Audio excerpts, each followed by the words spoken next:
안녕하세요. 오늘 저희가 분석할 자료들을 쭉 훑어보니까요. 2026년 상반기는 K바이오 기업들에게 그야말로 결전의 시간이 될 것 같더라고요. 네, 맞습니다. 여러 증권사 리포트, 또 기업 발표 자료, 전문가 코멘트까지 모두가 한 방향을 가리키고 있었습니다.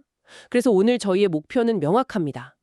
투자자의 시선으로 이 결정적인 6개월 동안의 K바이오 핵심 이벤트들을 월별 투자 캘린더로 완벽하게 한번 재구성해 보는 겁니다. 결전의 시간. 아주 정확한 표현이네요. 자료들에서 공통적으로 나오는 분석이 바로 그겁니다. 이제 막연한 가능성의 시대는 끝나고 아주 냉정한 증명의 시간이 왔다. 증명의 시간이요? 네. 이제 우리 기술이 이렇게 대단할 것이다라는 꿈을 파는 시기는 지났고요.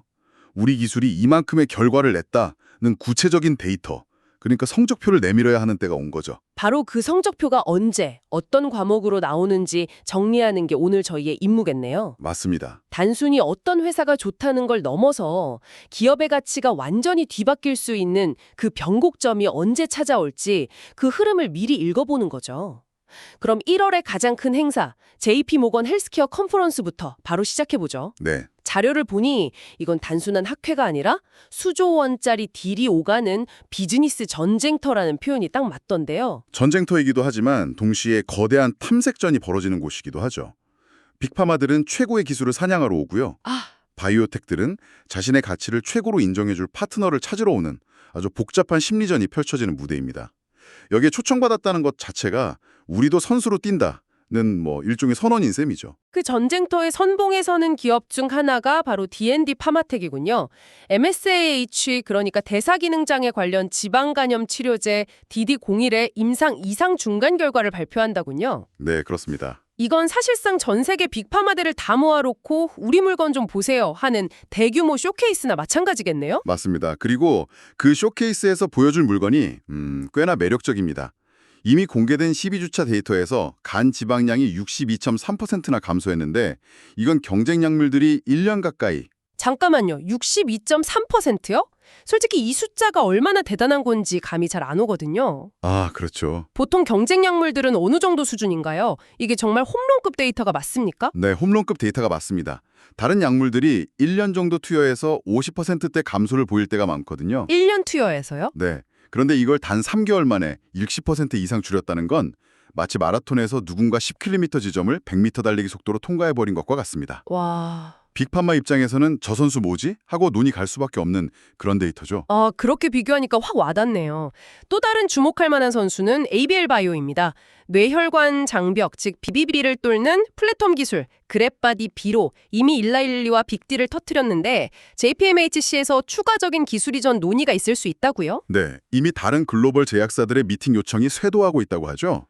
여기서 중요한 건 ABL 바이오가 파는 건 단순히 신약 후보 물질 하나가 아니라는 점입니다. 그 말씀은 그랩바디 B라는 기술 자체가 핵심 상품이라는 뜻인가요? 바로 그거죠. 마치 특정 약물을 뇌까지 안전하게 배달해주는 특급 배송 시스템처럼요? 정확합니다. 그래서 JPMHC는 이 배송 시스템을 다른 화물, 그러니까 다른 신약에도 써보자는 새로운 계약을 따낼 수 있는 자리가 될 수 있겠군요. 바로 그겁니다. 오늘 이야기에서 계속 반복될 플랫폼 기술의 가치가 바로 이런 거죠. 이 외에도 넥스트 바이오메디컬의 지열제, 넥스피어 F, 글로벌 판권 계약이라든지 온코닉 테라퓨틱스의 항암 신약, 네수파립 기술력 공개, 올릭스의 깜짝 빅딜 가능성까지 1월은 그야말로 기대감이 최고조에 달하는 한 달이 될 겁니다. 1월이 기대감을 한껏 부풀리는 예고편의 달이었다면 2월은 드디어 첫 번째 본편이 공개되는 달이네요. 네, 그렇죠. 자료에서 유독 넥스트 바이오메디컬을 콕 집어서 상반기 하이라이트가 될 수 있다고 강조하던데요. 네, 만성통증 치료제 넥스피어 F의 미국 임상이 공식적으로 종료되고요.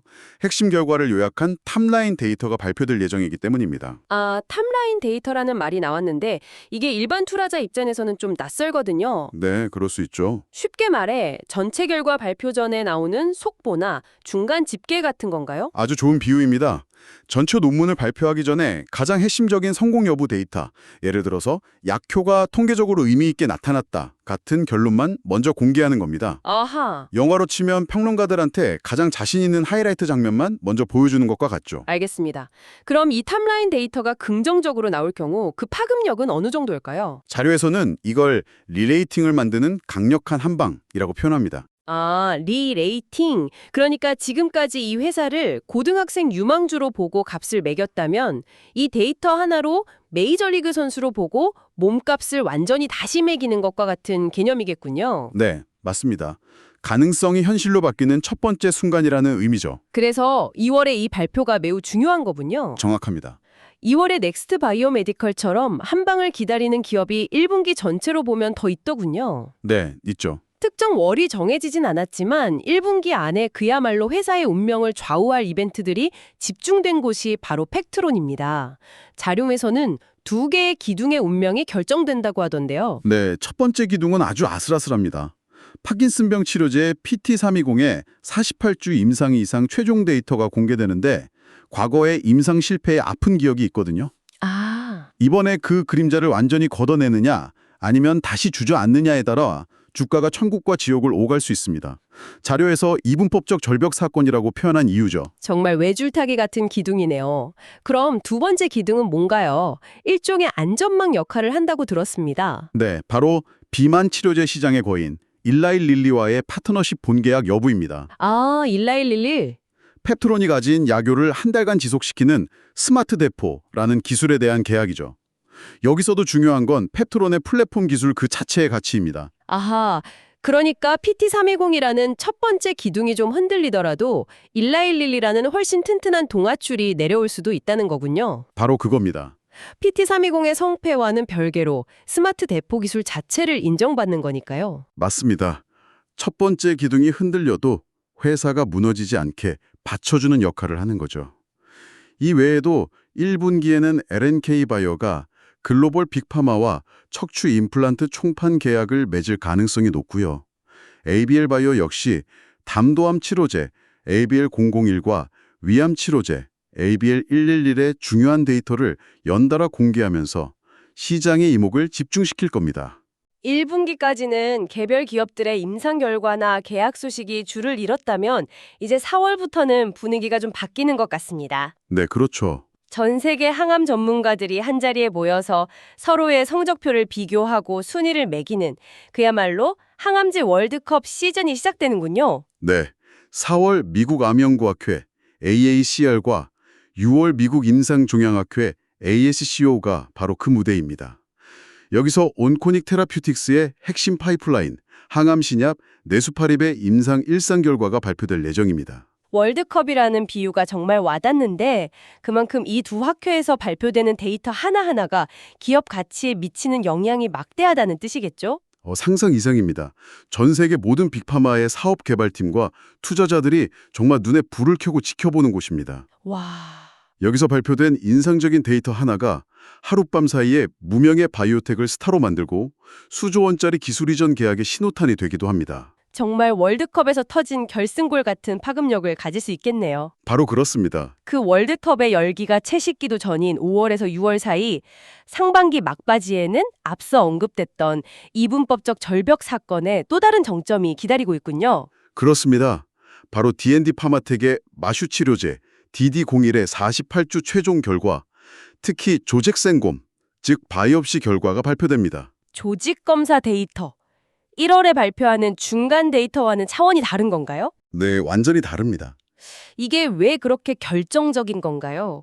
중간고사, 그러니까 12주차 데이터 성적이 아무리 좋아도 이걸로 대학에 결정되는 수능 성적표 같은 개념인가요? 와, 정확합니다. 그보다 더 완벽한 비유는 없을 겁니다. 아, 그런가요? 간 지방량이 줄었다는 중간 데이터는 공부를 열심히 하고 있다는 증거 정도라면 조직 검사를 통해 실제 간 조직의 염증과 섬유화가 개선되었음을 보여주는 건 신약 허가를 위한 골드 스탠다드, 즉 최종 시험, 수능 성적표 그 자체입니다. 모든 과정이 이 마지막 성적표 하나를 위해 존재하는 셈이죠. 와, 그럼 여기서 좋은 점수를 받으면 어떻게 되는 거죠? 바로 빅파마들의 특자 입학 제한, 즉 수조 원대 기술 이전 논의가 폭발적으로 일어날 수 있는 겁니다. 회사의 운명이 이 데이터 하나에 걸려 있다고 해도 과언이 아닙니다. 자, 이렇게 월별로 굵직한 이벤트들을 따라왔는데 자료를 보면 상반기 내내 꾸준히 지켜봐야 할 상시 대기조 같은 모멘텀들도 있더라고요. 이것들도 한번 짚어보죠. 네, 먼저 리가켄바이오입니다. ADC, 즉 항체 약물 접합제 분야의 강자인데요. 미래를 책임질 핵심 파이프라인 3종, LCB44, LCB74, LCB74의 임상 데이터 발표가 상반기에 줄줄이 예정되어 있습니다. 3개나요? 네, 특히 기존 치료제에 내성이 생긴 환자를 노리는 LCB44, 그리고 아예 새로운 개념의 계열내 최초 신약 가능성을 가진 LCB77 데이터가 아주 중요합니다. 보로노이도 있네요. 자체 개발 중인 4세대 폐암 치료제 VR인 111이 핵심 임상에 진입한다고요? 이건 어떤 의미를 갖나요? 이건 미국 FDA로부터 가속 승인을 노려볼 수 있는 단계로 들어선다는 의미입니다. 정식 3상 임상을 마치기 전이라도 획기적인 약효를 보이면 시장에 조기 출시를 허가해주는 제도죠. 아, 그런 제도가 있군요. 네, 따라서 이 임상 진입 자체가 글로벌 기술 수출 논의를 촉발하는 아주 강력한 변곡점이 될 수 있습니다. 인벤티지랩도 흥미롭습니다. 1개월 지속형 비만 치료제의 첫 번째 임체 데이터가 공개된다고요? 네, 인벤티지랩도 펩트론처럼 약효를 오래가게 만드는 플랫폼 기술이 핵심인 회사죠. 지금까지는 동물 실험 데이터만 있었는데 여기서 첫 인체 데이터가 나온다는 건 이 기술이 진짜 사람한테 통하는지 처음으로 증명하는 무대라는 의미입니다. 아, 기술의 가치를 증명하는 첫 시험대네요. 그렇죠. 대웅제약과 함께하는 탈모 치료제의 호주 임상 이상 시작도 좋은 소식이고요. 올릭스는 일라일릴리와 함께 개발 중인 메쉬 치료제의 임상 1상 마지막 환자 투여 소식이 예상되는데 이건 단순히 임상이 순조롭다는 것 이상의 의미가 있죠. 물론입니다. 계약서에 명시된 특정 단계를 통과했다는 뜻이기 때문에 단계별 기술료, 즉 마일스톤이 회사로 유입됩니다. 돈이 들어오는 거네요? 네, 이건 회사의 재무제표에 직접적으로 영향을 미치는 아주 실질적인 현금 흐름을 만들어내는 이벤트입니다. 마지막으로 D&D 파마텍이 또 등장하네요. 메쉬 치료제 DD01 외에 또 다른 카드가 있다고요? 네, 시장의 판도를 바꿀 수 있는 먹는 비만 치료제 DD02의 초기 임상 데이터가 상반기 중 공개될 예정입니다. 먹는 약이요? 네, 지금 비만 치료제 시장은 전부 주사제인데 여기에 먹는 약이라는 새로운 카드를 꺼내드는 겁니다. 성공한다면 그 파급력은 상상하기 어렵죠. 와, 정말 숨 쉴 틈이 없네요. 2020년 상반기 K바이오 캘린더를 쭉 정리해보니 메쉬, 항암, 비만, 파킨슨병까지 다양한 분야에서 회사의 명운을 건 데이터 발표와 계약들이 빼곡하게 들어차 있습니다. 네, 그렇죠. 그야말로 투자자들에게는 엄청난 변동성과 기회가 공존하는 6개월이 되겠어요. 맞습니다. 오늘 정리해드린 월별 로드맵이 그 변동성 속에서 길을 잃지 않게 도와주는 중요한 기준점이 되기를 바랍니다. 이건 단순한 과학적 성과 발표가 아니라 기업의 가치가 재평가되고 재무구조가 바뀌는 실질적인 금융 이벤트들이니까요. 오늘 이야기를 쭉 정리해보니 개별 신약의 성공 여부도 중요하지만 그 이면에 있는 어떤 공통된 흐름이 보이는 것 같습니다. 오, 어떤 흐름이죠? 바로 저려 중간중간 짚었던 플랫폼 기술이라는 키워드입니다. 아주 중요한 관점입니다.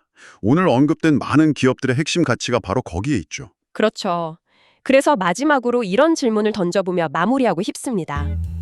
우리는 지금까지 개별 신약들의 성공 가능성에 집중했지만 한 걸음 더 나아가 이런 기업들의 진짜 가치를 어떻게 봐야 할까요? 오늘 대화를 관통하는 핵심적인 질문이네요. 만약 이 기업들의 진짜 핵심 가치가 개별 약물이 아니라 그 약물들을 가능하게 만든 플랫폼 기술 그 자체라면 어떨까요?